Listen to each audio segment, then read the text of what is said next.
Halo, apa kabar semua? Semoga dalam keadaan sehat selalu ya. Kali ini kita akan melanjutkan kegiatan belajar kita tentang perdagangan internasional. Ada nggak di antara kalian yang sudah pernah mendengar tentang perdagangan internasional ini? Nah, kalau belum, perhatikan sejenak video berikut ya.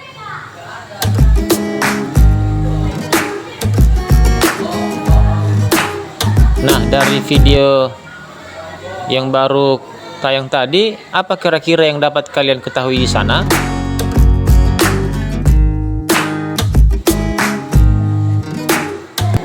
Dari video ini dapat diketahui sebuah kapal induk yang mengangkut barang-barang yang dikemas dalam box atau kontainer. Bila suatu negara mendatangkan atau mengirimkan barang-barang dari negara lain, maka aktivitasnya dapat disebut dengan perdagangan internasional.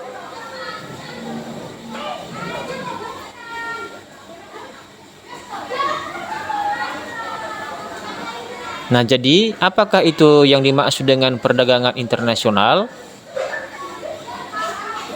Perdagangan internasional adalah proses pertukaran barang dan jasa antara dua negara atau lebih dengan tujuan mendapatkan keuntungan atau laba. Bagaimana dengan perdagangan dalam negeri? Apakah perdagangan dalam negeri juga merupakan pertukaran barang dan jasa?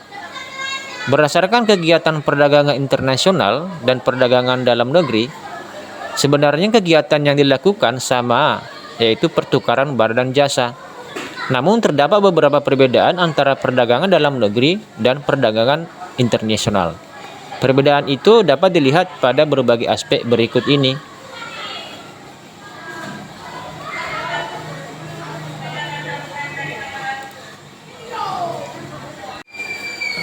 Pada aspek wilayah, perdagangan dalam negeri, wilayahnya dilakukan dalam suatu negara, sedangkan perdagangan internasional, kegiatan dilakukan dalam wilayah antar negara. Aspek interaksi, perdagangan dalam negeri, pembeli dan penjual cenderung bertemu, sedangkan dalam perdagangan internasional, pembeli dan penjual tidak berinteraksi secara langsung. Aspek mata uang, dalam perdagangan dalam negeri, mata uang yang digunakan sama, sedangkan dalam perdagangan internasional, mata uang yang digunakan berbeda, sehingga menggunakan devisa. Dalam aspek pajak atau bea cukai, perdagangan dalam negeri tidak dikenakan bea masuk, tetapi hanya retribusi, sedangkan dalam perdagangan internasional dikenakan pajak atau bea masuk. Dalam aspek biaya angkut, perdagangan dalam negeri biaya angkut lebih murah, sedangkan dalam perdagangan internasional biaya angkut lebih mahal.